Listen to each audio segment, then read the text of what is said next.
Good morning, everybody, and a happy Tuesday morning to you. We have 3 or 4 stories in here, and I believe I have found something that Harry has his hand in that nobody is aware of. But let's just cover everything, shall we? A big thank you to that one on Twitter for the picture you're looking at above. All right, let's jump in and cover, shall we? Let's go. So we're going to start with this story because they're putting this out. I don't know why they're putting this stuff out, but okay, if they're putting it out, let's talk about it. They're saying that Harry and Meghan's tour of Australia in 2018 was the, quote, event that broke them, which is why they decided to step down. So basically what this article admits is that they wanted to step down since 2018. That totally lines up with the information that we received that they were talking to Quibi, that now defunct streaming service, and all the other information that came out. Meghan became more and more frustrated over her perceived lack of praise, and it boiled over after Australia. Remember, we've already discussed this, she gets offended over things that nobody else gets offended over. But what it comes down to is she was part of a big institution. She wasn't the hero. She was a cog in the wheel. That became very clear after Australia, and she didn't like it.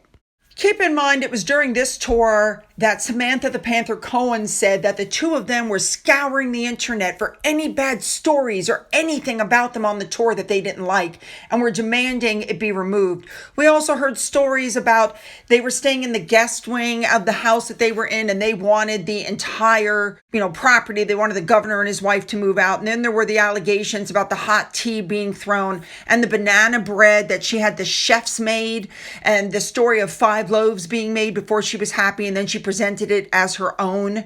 You guys know what I'm saying. There was also that she walked out from a New Zealand meet and greet after 5 minutes. We're aware of that already. So yeah, no wonder they weren't impressed with her behavior on the tour.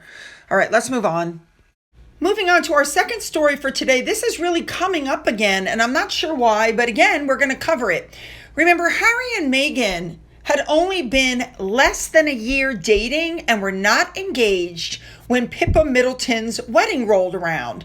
And so Meghan was not invited to the wedding. The way they do things in the UK, you've got to know, is different from the United States, number one. Number two, the bride didn't want the attention taken off of her, understandably so. Number three, they were not engaged. They were not yet officially a couple. She, it was like Cressida or all these other people that he dated.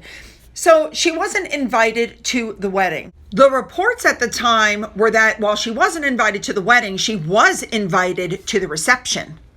However, at the reception, there was a strict seating plan that separated every couple that were in attendance. And I mean every couple. So at the reception, it was reported that Harry was sitting next to Tom Bradby from, ITV News. We know who Tom Bradby is. While Meghan was seated with Mirka, the wife of Roger Federer. The idea behind this was to foster a better acquaintance among all the guests. There was a custom glass marquee that had been put up on the parents' property, which was 18 acres. But per Pippa's request, no couples sat together. So Harry and Meghan, who were still very new to royal circles at the time, got together near the dance floor after the meal. And they're saying that while the old Harry would have certainly closed the bash with the rest of his friends, that actually didn't happen. But that the seating chart wasn't the only challenge faced by the pair that day. Now, what had happened was, first of all, Meghan wasn't invited to the wedding. So, of course, she went to the gym earlier in the day and did a pap walk for everybody. Who at this age stands outside twirling their hair and leaning up against the wall for a phone call? Not at that age. That's something a 16-year-old would do. It's a simple pap walk back and forth. But what Meghan didn't like was the stories saying she wasn't invited. So the stories start coming out. She was invited, but she decided she didn't want to go to the wedding because she didn't want to overshadow the bride. That's absolutely not true. Meghan did get ready and stayed at an Airbnb that was close to the area. And then after the wedding, Harry drove wherever he went to pick her up and then came back to the wedding reception. Just as an FYI, that wedding reception, guests had to have a photo ID verified, and you had to have a unique password for entry. So the marquee was set up like an enchanted forest. I bet that was gorgeous. All right, let's move on. Now, the next story that we're going to touch on really quickly is the Invictus Games that are coming up. We know we have the winter ones in Canada and then the ones next year in the UK. And people are questioning whether Meghan should show up to those games. Well, I have to give you my personal opinion. From the very beginning, Meghan has tried to take those games over. She makes sure that she is front and center in everything. She constantly gives speeches where she really has no business on the stage, and all she does is talk about, I'm sorry I was late. I had to get milkshakes for the little ones, you know. She has inserted herself into the medal giving ceremonies. She's inserted herself in places where she should not be. She's marching in front of veterans. How disgusting was that? In short shorts, no less. How about at the last Invictus, where it was all about Meghan and finding her Nigerian heritage? Harry should never have allowed her into this arena. Her weird ass behavior where nobody's talking to her, nobody's looking at her, nobody's paying any attention to her, drove her insane as far as I can tell. She even inserted herself into the promos for the game when that last commercial came out showing her and Harry playing ping pong. She should have been in the backdrop. Instead, she pushed herself to the forefront, wearing designer, ridiculous clothing, dressing like Diana. And of course, we found out since then that a large portion of the Invictus budget went for Meghan's clothing, Meghan's security, Meghan's hotel, Meghan's food. She should have just worn Invictus gear like everybody else. You know what I'm saying? So should she go? No. Will she go? Oh, absolutely. She's not going to miss the chance to prance around in hundreds of thousands of dollars worth of expensive clothing at somebody else's, pocket. Are you kidding? All right, let's move on.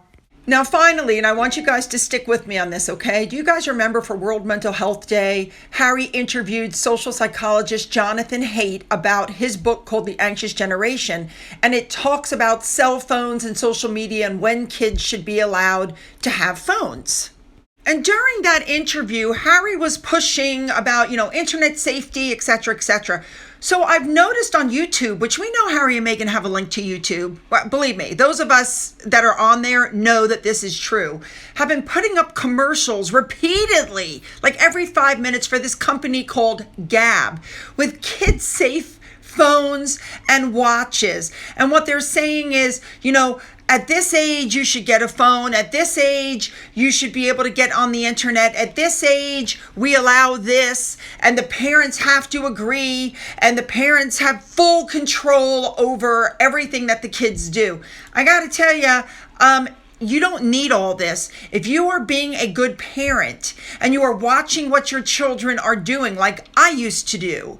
My son, I used to watch who he was texting, what he was doing. I used to, add myself to all of his social media accounts. I made sure he wasn't doing things he wasn't supposed to be doing. To me, this kind of company makes it lax on the parents because basically the parents are giving the kid a phone and saying, just go do whatever and I don't have to watch what you're doing because I'm controlling everything you're doing. According to this company, the kids shouldn't have a cell phone with internet till they're 18 years old. I think we all know that's extremely unrealistic. They even want to control the music your kids are listening to, okay?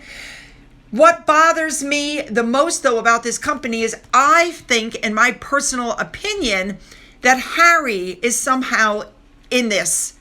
I got to be honest. I think this is something he's invested in. And the reason I'm saying that is because when I saw this and I went on the internet and I started doing a little bit of back research as to who's invested, who owns this, when did it start, etc., as you'll see when you look online, it was founded in 2018 and it's private. It says ownership status is privately held. So they won't announce who's part of this. I got to be honest, I think Harry's part of it. We know without a doubt that Harry wants to control the internet, not because of internet safety, but because he doesn't like what's being said about his wife. All right, you guys, you know what to do. Hit the like and the subscribe button and the thumbs up and the bell for all notifications. Then go down into the description box after you've left your comments where you'll find the link to video number 2. Follow me over. Let's go.